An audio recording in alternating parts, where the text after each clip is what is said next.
Hello everyone, and welcome to LukeLore, a quick deep dive into a folklore topic where I share some of the stories from around the world that have piqued my interest. Welcome to part 3 of our Most Haunted Places in Britain mini-series. We've had York, current top pick for the most haunted city in England. We've had Derbyshire, as the most haunted county region of England. Time to step out to a different country of the British Isles. This episode, we're looking at Edinburgh, the most haunted city in Scotland. Time to take you on a tour showing off some history and, more importantly, some spooks. The abandoned Undercity. Edinburgh is a strange place. Being one of the historic cities of the British Isles, it kind of just grew organically and frequently in bizarre ways across the centuries. Originally, Edinburgh was spread across 7 hills, and it's surprisingly vertical when you get there to explore. Originally, if you wanted to cross hills, you slog through the mud below. Likely a great defensible location back when stray Vikings, pirates or Romans may turn up on your doorstep, but as the city developed, so too did solutions for getting about the place. This led to the construction of the South Bridge. This was the second of 5 bridges which stitched together Edinburgh into a cohesive whole, completed in 1788. The original plan to inaugurate the opening of the bridge was for the city's oldest resident to cross it when it was completed. Sadly, due to delays, she passed before she could do this and was ultimately carried across in her coffin. Now, someone somewhere probably thought this was a wonderful bit of symbolism. The residents of Edinburgh took this as a terrible omen, many never crossing it in their lifetimes, instead going all the way around the city to use the North Bridge rather than set foot on the new one. What follows from this chilly reception the residents gave the new bridge is a strange journey in 2 stages covering 8 decades. As mentioned, Edinburgh was on a collection of hills, and still had 3 bridges yet to go to truly connect these areas together. All of this means space has always been at a premium, and the arches beneath the South Bridge became prime real estate if you wanted to set up shop. It seemed like an ingenious expansion of the businesses of the city between the High Street and the university area. Even if people refused to go over it, there was an opportunity for entrepreneurs underneath it. Slight snag once you're down there, though. First of all, it's dark. Scotland isn't best known for its sun before you set up underneath a massive stoneworks. The next problem comes from something Scotland is, however, known for: rain. That you could set up beneath the bridge was incidental to its design. Water got everywhere down there, even before the bridge drainage started to crack in key places as the massive structure settled. Businesses managed maybe 30 years before completely abandoning beneath the bridge. But this just means there's still prime real estate down there, should you be desperate enough. A combination of homeless locals and Irish immigrants escaping a potato famine began to set up down there. It was about as bad for disease as you might worry from it being so dank and damp. Even the most industrious scalper would have abandoned it, but industry remained down there. Gambling dens, drugs, and the dubious honour of becoming Edinburgh's red light district under there. This goes on for 50-ish years of sin and death happening out of sight, out of mind, until its reputation got so bad the local government chased out all the squatters before filling in every entrance with dirt and rubble in the 1860s. There, these memories lay buried, forgotten, until the 1980s when an excavation blundered through into them. What they found was fascinating. When the last inhabitants got cleared out 120-ish years ago, it was clearly in a rush, and a lot of their daily lives was preserved down there. Forlorn toys, plates and pots, abandoned buttons, horseshoes, which sounds like a cute detail, but there were no horses down there, which would suggest they were kept to ward away the good neighbours, something a little worrying in its own right. All opened up to historians and archaeologists at first, now preserved and open to visitors. These are the Edinburgh Vaults. So, cursed from inauguration, turned into a damp, lightless undercity populated by the most unfortunate people of a historically bad time, and sealed away before being forgotten. If all this sounds like Haunting Central, you're not wrong. This abandoned undercity has a collection of named spectres haunting it. Just listing them sounds like a horror movie roster. Mr. Boots, the Aristocrat, the Cobbler, Jack the Child. Fortunately, they do seem less ominous once you get to know them. Jack the Child is just that, they're a child. Kind of precocious sounding rather than a typical terrifying ghost child. Curly blonde hair, wearing a blue suit with knickerbocker trousers. They scamper about the old tunnels of the vaults, taking a special liking to women and children. And I realise this still sounds terrifying. Just a consequence of being a ghost child, I guess. Jack the Child isn't doing anything too disturbing though. He likes to hold hands and tug on clothes for attention.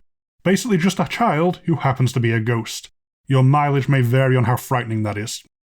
The Cobbler and the Aristocrat are both friendly seeming enough. Unwitting guests passing by them earn a friendly smile off either spook, only for them to realise later the welcoming stranger was not a living one. The Cobbler is a short man in a long apron suitable for his profession, gaining him his moniker. The Aristocrat is a tall bearded man in a fine suit with a tall black hat, who is usually spotted casually leaning against a wall. Now, the Cobbler just seems to be a cheerful guy wandering around not realising he's dead.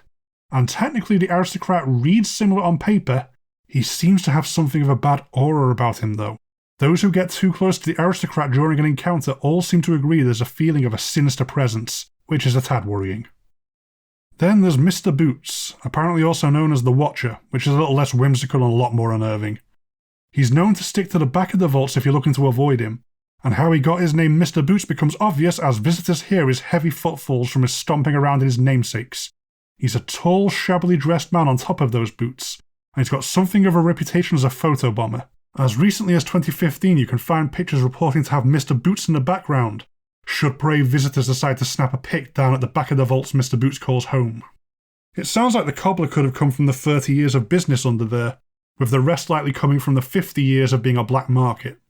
As much as I've said here, there's a lot more to learn about the vaults and its secrets to save for another time.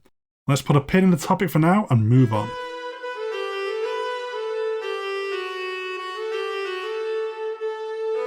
Edinburgh's most haunted pub. Going off the word count here, that was a history-heavy double-length LukeLore section, so let's stop off at a pub, the haunted variety of which is a staple of exploring the British Isles. As with basically every old city of the Isles, this is a target-rich environment. Edinburgh is especially blessed with some incredible names for their pubs. The Last Drop Tavern refers to it being the site of the final hanging to take place in the city, and not finishing your drinks. The Banshee Labyrinth does exactly what it sounds like it's doing, it's proudly proclaiming that it has a resident Banshee in there. For this episode though, I want to talk about the Whitehart Inn, a strong contender for the most haunted pub of a city with some significant competition for the title. The Whitehart Inn is one of the oldest public houses in the city.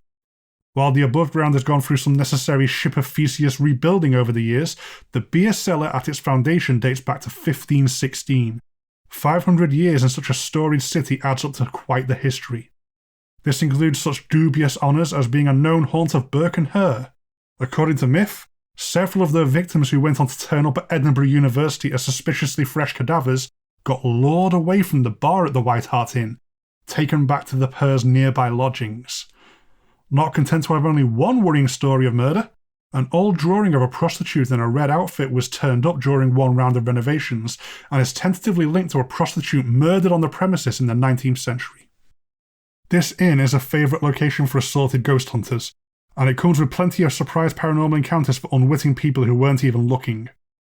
The increasingly less sceptical current bar manager has come forwards with a few stories over the years. Phantom footsteps are incredibly common upstairs after the bar closes, especially bothering one of the cleaners who works there. A poor barmaid changing a barrel in their 5-century-old cellar has had her hair pulled on while she was just trying to do her job, and at the time of the interview I found from around 2019, it had only been a few weeks since a terrified American tourist fled their bar toilets after some unseen force grabbed his shoulder while he was mid-business, which was at least convenient as he was already going when he was gotten at. What keeps putting the Whitehart Inn on the paranormal radar, though, is that photographs of the bar area keep turning up with a blurred figure in them. Now, this wouldn't be too hard to dismiss on old film cameras, but everything else in these pictures appears to be perfectly in focus, besides which it's now turning up on digital cameras. It could just be an unnaturally fast Scotsman getting a drink in, but that in itself would be supernaturally noteworthy, the speed they would have to be going at. Give it a look yourself online and see what you think. Or get down there yourself and get snapping to see if you can catch anything weird on your phone camera. It does seem like a nice pub, phantoms aside.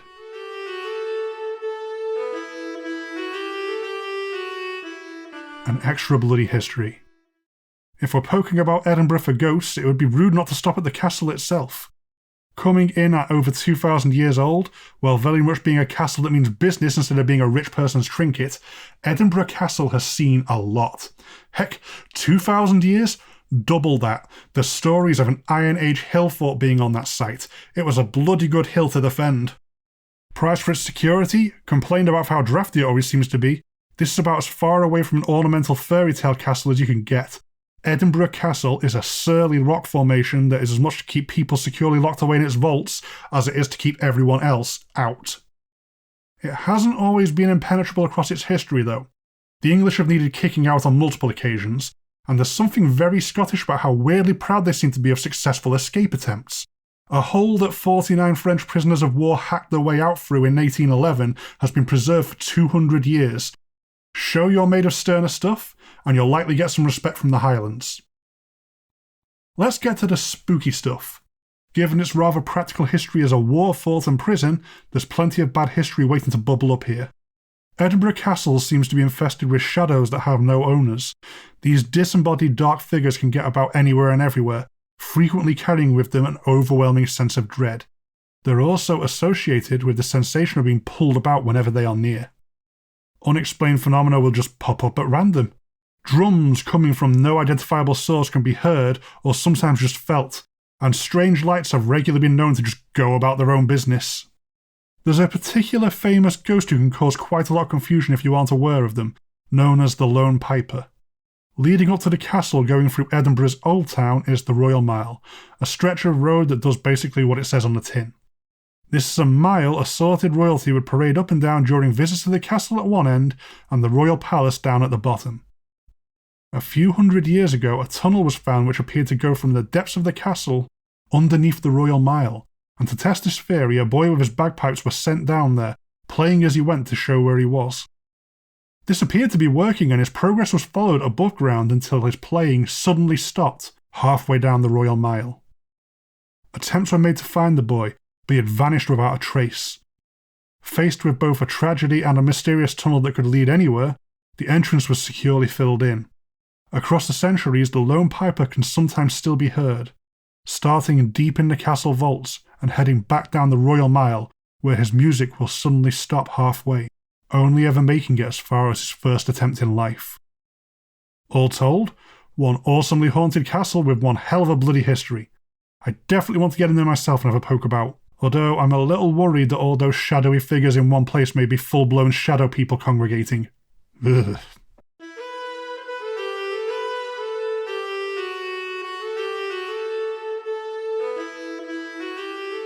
That's all for this episode and this mini-series. There will definitely be a return to Edinburgh at some point in some fashion though. There's a lot more to unpack up there and I want to get over for some on-the-scene folklore tourism in the near future. But it is voting time. We're going to make use of the LukeLore email for this, lukeloregsg@gmail.com. To vote, put in the subject line and the body of the email in all capital letters the name of the location which is your pick for being crowned the most haunted in Britain. Then, if you want something read out on the podcast about your choice or anything else, just add the comment on your email along with what you'd like to be known as on the air. The last LukeLore of the year will then be a bonus episode of the winner of the vote, followed by reading and responding to any comments sent in.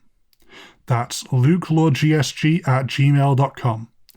Add the vote you are making it all caps in both subject line and email itself, this being so it doesn't end up lost in spam. Optionally then add a comment with how you want to be addressed. Ambiguous comments will be treated as anonymous by default, better to lean on the safe side. This episode will then be played end of the year, and if I can get it a little different to a regular LukeLore, I will do. It will be the second podcast of December, with the next podcast being the Krampusnacht special for 2021. LukeLore is a Ghost Story Guys production. If you do want to contact me for anything as well as the voting, there's the show's dedicated email, lukeloregsg@gmail.com. And there's also the general show email, ghoststoryguys@gmail.com.